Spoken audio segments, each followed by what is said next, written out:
Yes, sir! Alright! Un autre épisode du Perfo Elite Show. Donc, aujourd'hui, ce qu'on va tout simplement jaser ensemble, c'est un sujet assez sensible. Donc, la vitesse au hockey.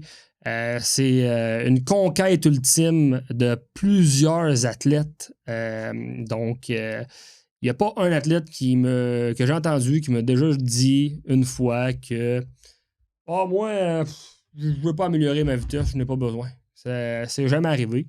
Euh, donc, la seule chose, par contre, c'est que la vitesse, c'est souvent synonyme à power skating. C'est souvent synonyme à je dois l'améliorer sur la glace. C'est ça que les gens ils font principalement. Ils veulent essayer de l'améliorer sur la glace. Puis ça, c'est pas nécessairement quelque chose qui. Oui, ça se fait. Bien entendu, tu sais, ça se fait. Mais c'est pas un volet où est-ce que tu vas nécessairement avoir le plus de résultats. Puis quand je parle de plus de résultats, c'est un peu la règle du 80-20. Tu sais, que tu veux faire un 20% d'action qui va te rapporter un 80% de résultats. Puis, en suivant ce concept-là, ben c'est sûr qu'à un moment donné, ta technique, tu peux l'améliorer, puis c'est important, mais tu peux pas être plus que parfait. Puis c'est le volet de la vitesse, le volet de l'accélération, ça va se faire en grossissant ton moteur, en travaillant tout simplement tes capacités musculaires, tes qualités athlétiques.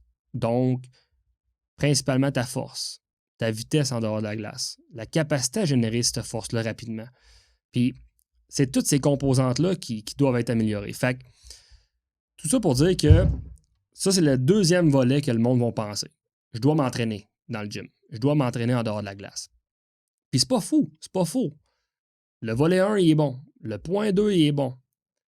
Mais si tu veux améliorer ta vitesse, ton accélération sur la glace en seulement 5 minutes, le plus gros point que tu vas avoir, que ça se prend le moins de temps, puis que tu as le plus de résultats, c'est de travailler ton alignement postural. C'est de venir stimuler tes sens primaires, ton système nerveux.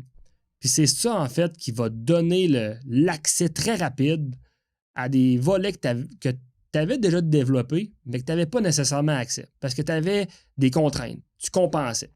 Donc, nous, avec nos athlètes, on vient chercher en quelque sorte ce volet-là, cette amélioration-là en 5 minutes. Puis honnêtement, ça fonctionne. Ça fonctionne vraiment, parce que de un, je vous en parlerai pas, mais de deux, c'est vraiment négligé en quelque sorte ce point-là. Les gens, on pense que des fois, c'est très long. Puis, j'ai fait une petite étude, vite pour le fun sur le site, parce que des fois j'ai du temps de libre, à l'UQAM, puis c'était un petit projet que je m'étais fait. J'avais testé, en fait, tout simplement la force de préhension des étudiants à l'école. J'avais fait des tests de force de préhension, puis tout de suite après les tests de force de préhension, normalement, que c'est un effort maximal, ça prend un temps à régénérer l'énergie puis à récupérer de ça en termes de système nerveux. C'est pas une demande incroyable, mais pour ton système nerveux récupère d'un effort maximal, ça prend plus de temps. Puis tout de suite après, je faisais une stimulation tactile. Donc, avec une balle Neurospike, on venait tout simplement venir stimuler la paume de la main. Puis tout de suite après, on passait avec un autre test de force de l'appréhension.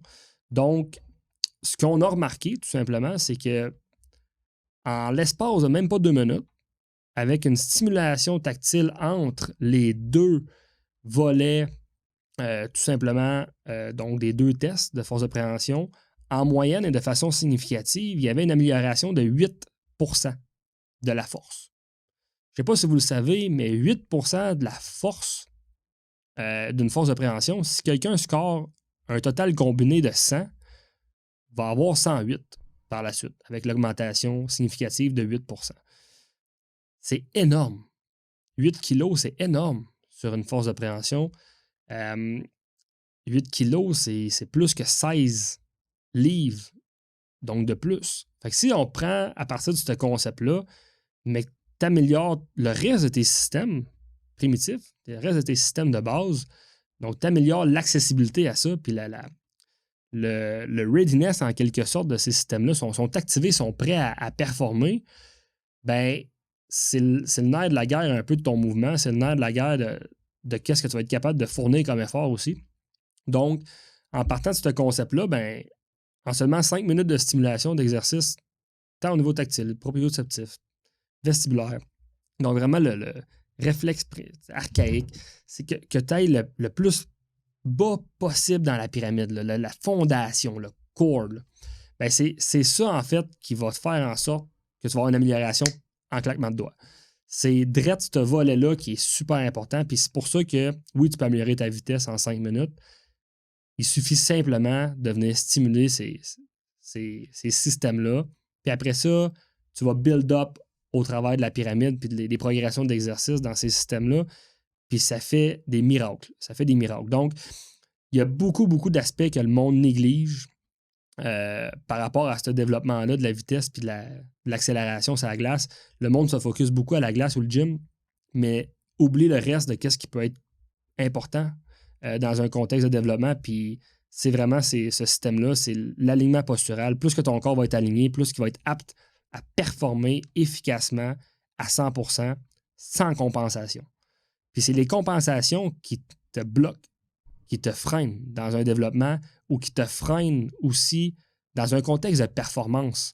Donc, sur ça, ben, travaillez vos systèmes nerveux, travaillez vos réflexes primitifs, travaillez votre système tactile, votre système vestibulaire et proprioceptif. Ça devrait être intégré dans un warm-up.